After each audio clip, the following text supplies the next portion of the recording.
नमस्कार दोस्तों। आज हम आपको सीता नवमी के बारे में बताएंगे। सीता नवमी इस महीने 29 अप्रैल को पड़ रही है। इस साल सीता नवमी दो कारणों से विशेष हो गई है। इस दिन व्रत रखकर पूजा से भगवान विष्णु और महेश भी प्रसन्न होंगे। तो ये दो वजहें क्या है, इसके बारे में बताते हैं।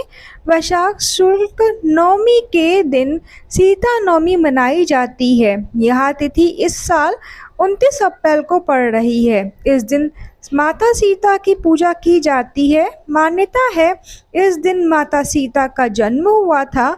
मिथिलांचल में सीता नवमी पर्व का बहुत ही विधि विधान से मनाया जाता है। सीता नवमी के दिन सीता जी के साथ भगवान राम की भी पूजा की जाती है।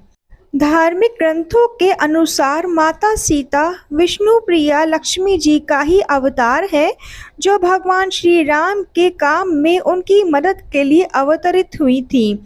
इसीलिए सीता नवमी के दिन पूजा से माता लक्ष्मी की कृपा भी प्राप्त की जाती है। मान्यता है कि सीता नवमी के दिन व्रत रखकर पूजा करने से दाम्पत्य जीवन खुशहाल बनता है, संतान सुख की प्राप्ति होती है। माता सीता की आराधना करने से जीवन की सभी परेशानियां दूर हो जाती हैं। इस दिन सुहागिन महिलाएं पति की दीर्घ आयु के लिए व्रत रखती हैं। ये सीता नवमी 2023 में खास क्यों है? इस साल सीता नवमी इसलिए खास है, इसकी वजह है कि सीता नवमी के दिन रवि योग बन रहा है। इससे यह तिथि खास बन गई है।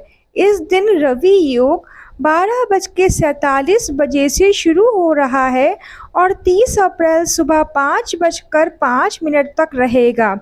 वहीं इसी दिन सुबह 11:12 से दोपहर 12:04 तक रहेगा। इन शुभ मुहूर्त में किया गया हर कार्य सफल होता है। इसके अलावा सीता नवमी शनिवार के दिन पड़ रही है।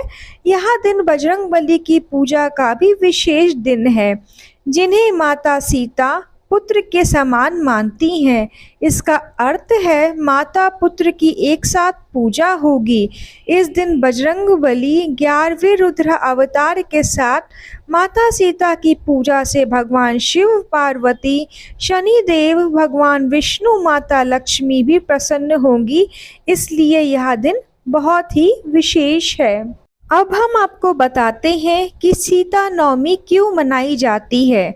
प्राचीन हिंदू महाकाव्य रामायण के अनुसार सीता नवमी से संबंधित एक लोकप्रिय पौराणिक कथा है। इसके अनुसार माता सीता राजा जनक और रानी सुनैना की पुत्री थी।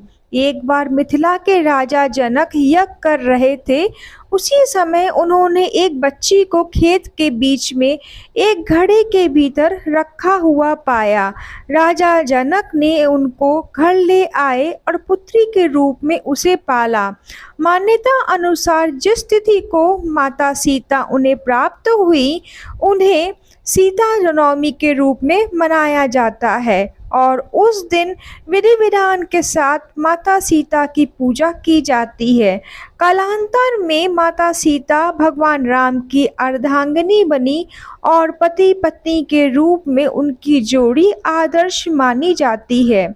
यदि शादी में देरी हो रही है तो यह अचूक उपाय आप सीता नवमी के दिन पे अवश्य ही करें।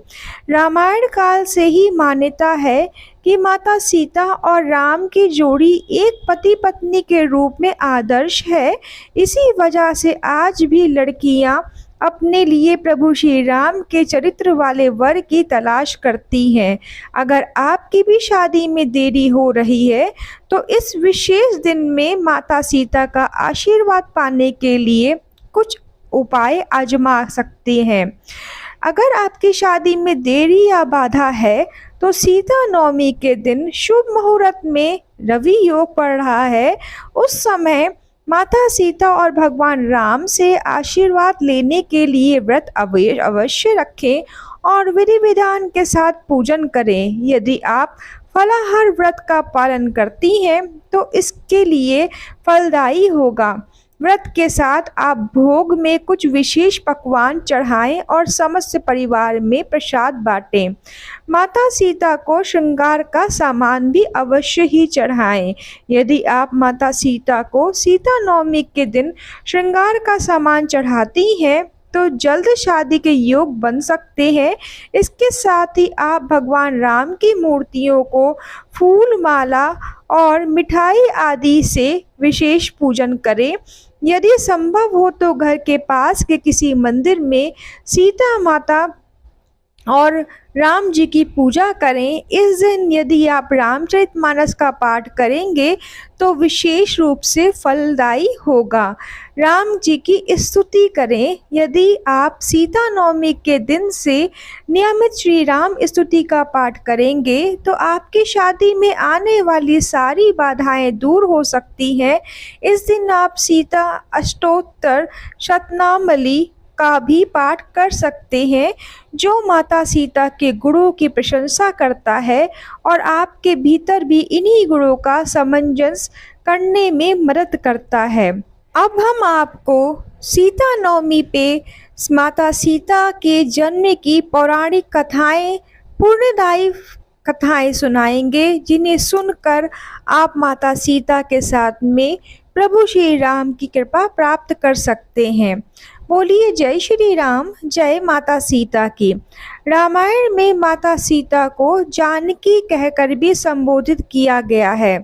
देवी सीता मिथिला के राजा जनक की पुत्री थी, इसीलिए उन्हें जानकी भी कहा जाता है। माता सीता को लक्ष्मी का अवतार माना जाता है, जिनका विवाह अयोध्या के राजा दशरथ के पुत्र और स्वयं भगवान विष्णु के अवतार भगवान श्री राम से हुआ था। विवाह के उपरांत माता सीता को भगवान राम के साथ 14 साल वनवास झेलना पड़ा। हालांकि माता सीता के जन्म को लेकर कई पौराणिक कथाएं प्रचलित हैं, जिनके अनुसार कहा जाता है कि देवी सीता राजा जनक की गोद ली हुई पुत्री थी, जबकि कहीं कहीं इस बात का जिक्र भी मिलता है कि माता सीता लंकापति रावण की पुत्री थी। तो पौराणिक कथा 1। वाल्मीकि रामायण के अनुसार एक बार मिथिला में बड़े भयंकर सूखे से राजा जनक बेहद परेशान हो गए थे। तब इस समस्या से छुटकारा पाने के लिए उन्हें एक ऋषि ने यज्ञ करने और धरती पर हल चलाने का सुझाव दिया। ऋषि के सुझाव पर राजा जनक ने यज्ञ करवाया और उसके बाद राजा जनक धरती जोतने लगे। तभी उन्हें धरती में से सोने की खूबसूरत संदूक में एक सुंदर कन्या मिली। राजा जनक की कोई संतान नहीं थी, इसलिए उस कन्या को हाथों में लेकर उन्हें पिता प्रेम की अनुभूति हुई। राजा जनक ने उस कन्या को सीता का नाम दिया और उसे अपनी पुत्री के रूप में अपना लिया। पौराणिक कथा 2। माता सीता के जन्म से जुड़ी एक और कथा प्रचलित है, जिसके अनुसार कहा जाता है कि माता सीता लंकापति रावण और मंदोदरी की पुत्री थी। इस कथा के अनुसार सीता जी वेदवती नाम की एक स्त्री का पुनर्जन्म थी। वेदवती विष्णु जी की परम भक्त थी और वह उन्हें पति के रूप में पाना चाहती थी। इसीलिए भगवान विष्णु को प्रसन्न करने के लिए वेदवती ने कठोर तपस्या की। कहा जाता है कि एक दिन रावण वहां से निकल रहा था जहां वेदवती तपस्या कर रही थी और वेदवती की सुंदरता को देखकर रावण उस पर मोहित हो गया। रावण ने वेदवती को अपने साथ चलने के लिए कहा, लेकिन वेदवती ने साथ जाने से इनकार कर दिया। वेदवती के मना करने पर रावण को क्रोध आ गया और उसने वेदवती के साथ दुर्व्यवहार करना चाहा। इस पर रावण के स्पर्श करते ही वेदवती ने खुद को भस्म कर लिया और रावण को श्राप दिया कि वह रावण की पुत्री के रूप में जन्म लेगी और उसकी मृत्यु का कारण बनेगी। कुछ समय बाद मंदोदरी ने एक कन्या को जन्म दिया, लेकिन वेदवती के श्राप से भयभीत रावण ने जन्म लेते ही उस कन्या को सागर में फेंक दिया, जिसके बाद सागर की देवी वरुणी ने उस कन्या को धरती की देवी पृथ्वी को सौंप दिया और पृथ्वी ने उस कन्या को राजा जनक और माता सुनैना को सौंप दिया, जिसके बाद राजा जनक ने सीता का पालन पोषण किया और उनका विवाह श्री राम के साथ संपन्न कराया। फिर वनवास के दौरान रावण ने सीता का अपहरण किया, जिसके कारण श्री राम ने रावण का वध किया और इस तरह से सीता रावण के वध का कारण बनी। उम्मीद करती हूँ आपको यह वीडियो अच्छी लगी होगी। फिर मिलेंगे नई वीडियो में, तब तक जय श्री राम, जय सीताराम। ओम नमो भगवते वासुदेवाय नमः।